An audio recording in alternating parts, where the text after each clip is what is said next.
Vous allez nous parler, Clara, des Olympiades québécoises, des métiers et technologies qui vont se dérouler bientôt à Québec.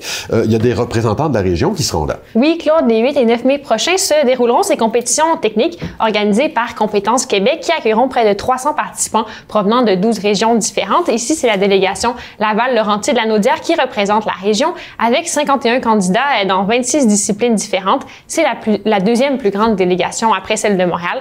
Mardi soir avait lieu à Sainte-Thérèse la cérémonie de dévoilement de l'équipe Laval-Laurentides-Lanaudière qui compétitionnera aux Olympiades provinciales. Des 51 candidats, il y en a une dizaine qui proviennent des écoles des métiers situées dans les Basses-Laurentides, que ce soit le Centre de formation agricole de Mirabel, par exemple, ou alors le Centre de formation des nouvelles technologies. Et à quoi ça ressemble une Olympiade professionnelle? C'est une compétition de haut niveau dans les métiers spécialisés qui est bien reconnue dans son milieu. Au Québec, ce sera la 17e édition des Olympiades qui ont maintenant lieu à chaque année impaire. On écoute à ce sujet David Fricou, qui est responsable de la délégation Laval-Laurentides-Lanaudière. C'est l'implication, puis l'implication autant des enseignants, des centres de formation que des élèves. C'est pris comme une compétition très au sérieux et chaque personne a vraiment envie d'aller le plus loin possible et c'est vraiment l'engagement qui est remarquable dans ces épreuves-là, quoi. Il y a des épreuves donc pour une multitude de corps de métiers que l'on retrouve habituellement dans les centres de formation professionnelle. Il y a donc des compétitions en pâtisserie, en service, en comptabilité, en dessin industriel, en secrétariat aussi. Anthony Minotti, qui est ancien étudiant du Centre d'études professionnelles de Saint-Jérôme, a reçu une médaille de bronze dans la catégorie de mécanique automobile l'année dernière au Mondial des métiers. Il est passé d'abord par les Olympiades provinciales.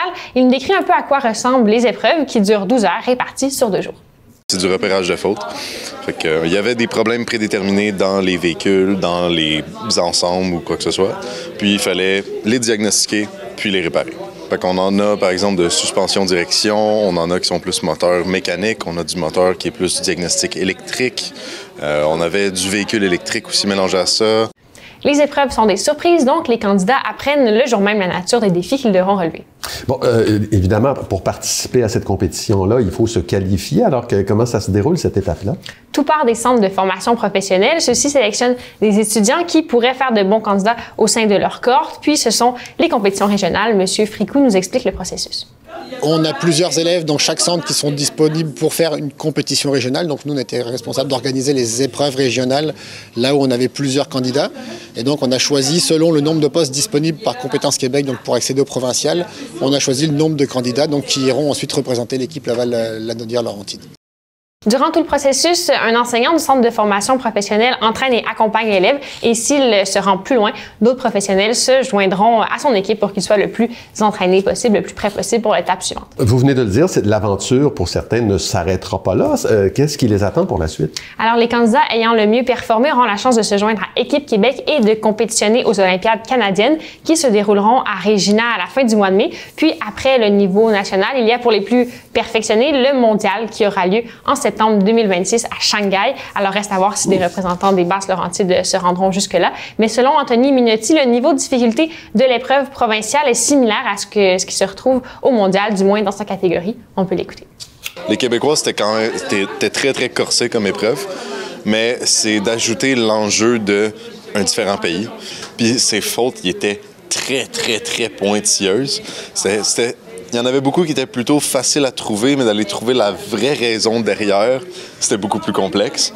Quand on a fait les Canadiennes, ça ressemblait, mais on dirait que, parce que j'avais fait les Québécois, j'étais toujours poussé à aller chercher plus creux. Voilà, Claude, donc assurément une expérience intéressante qui attend certains jeunes de la région dans 2 semaines. Mardi dernier, ils ont eu l'occasion de faire connaissance et voir un peu ce qui les attendait aux Olympiades québécoises. Je laisse le mot de la fin à M. Minotti qui explique comment cette expérience lui sert aujourd'hui dans l'exercice de son métier. Je veux dire, la confiance, puis aussi des fois beaucoup de planifier d'avance. C'est quand que j'arrive sur une tâche que j'ai une liste de choses à faire, je suis capable de la structurer très bien. C'est aussi beaucoup la gestion de stress. Juste de savoir, de bien se positionner puis d'avoir confiance en soi qu'on est à sa bonne place. Merci Clara, on se revoit plus tard dans l'émission. Il sera question d'une station pour vélo au Cégep de Saint-Jérôme. À plus tard, Claude.